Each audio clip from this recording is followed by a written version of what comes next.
At the risk of sounding really boring, it's raining again.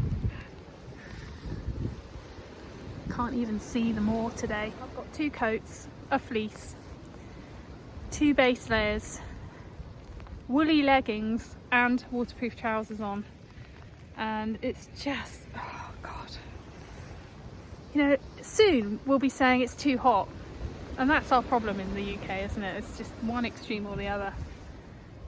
But I found a little corner here. I'm on the other side of the hedge to where I was detecting the other day with all that medieval stuff coming up, and so if there's a medieval merchant's path, it cuts through here. So I think we should see what we can find.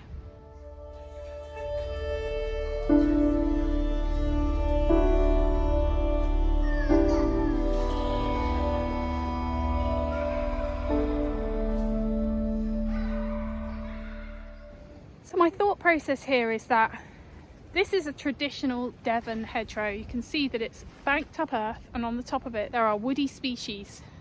I don't think this hedgerow was here 1,000 years ago, and there's evidence for that, which is that I found a segment of purse bar on both sides, and I found a sestertius, a Roman sestertius on both sides also. That's my theory anyway.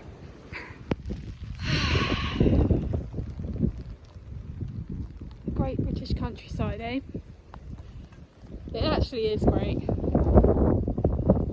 Sometimes when the rain comes down like this, I do wonder why I didn't take up needle point or something.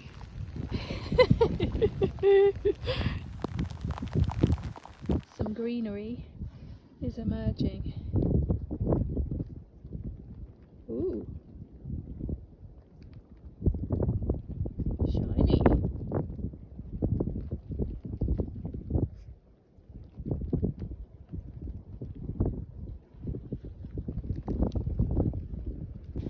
That's not, surely not.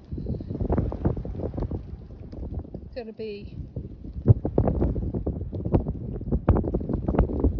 Looks quite shiny. I feel like that's not going to be what I think it is, which is a part of a fibula. I think I need to get my sprayer out for this one.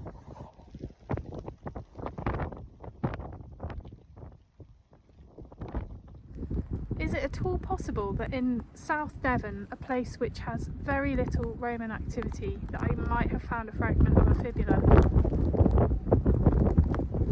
That is not something I thought I would find here. What do we think? It's got like a kind of ridge down the back. It's obviously made of bronze. It's lost. It's got a section in the middle which makes me think it could be for a pin. This could be the 4th piece of Roman on this property. 2 sestertius, a Roman's prick spur, and a fragment of a fibula. I do believe we might be looking at something Roman.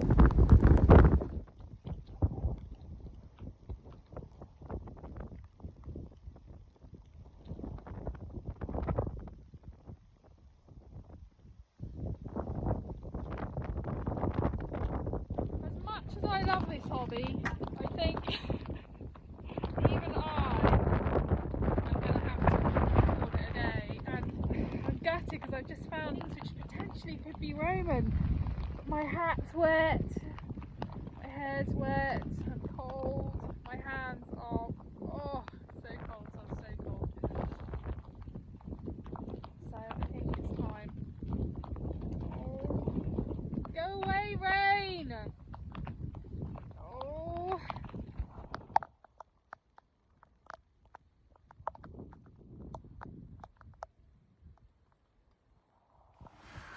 Well, you've seen me cold and wet before, but this is a whole other level of cold and wet. I think this is a fragment of a fibula. Quite unusual to find such old things here in Devon. I know there is a a Romano-British farmstead quite close to where I'm detecting, and of course I have found 2 sestertius and that little fragment of a prick spur. So there are things to be found here in Devon, but they're very, very few and far between. I mean, the weather was not my friend today, but you know, artifacts will wait. Although the interesting thing about that statement is that this artifact probably wouldn't have waited that much longer. You can see it's been attacked by bronze disease. It's got a very sort of powdery surface on this side, although this side is fantastic. It's so shiny, and it tricked me. I thought it was modern because it looks almost as though it's been sprayed with a kind of iridescent, almost like a car paint finish, and that is how shiny it is. So, well, what a day, what a day! Right, I'm back in my studio now, and I've gathered together all the 4 objects that I found so far in this one place. And the first thing I found was this Roman sestertius, big and chunky, and you can just about see the head of the emperor there. I'm not sure exactly which one it is, but he's lost his nose in any case, so it's quite hard to tell. But this was the first Roman coin that I found, and it's got that unmistakable, now I realise, heavy weight to it, very kind of uneven and chunky, and it's sort of, there's nothing else really that you find that feels like that. So I now know that is a Roman coin, and when I found the second, even though there was absolutely nothing on there in terms of I think that's basically as close as it gets to the head of the emperor, I knew straight away what that was.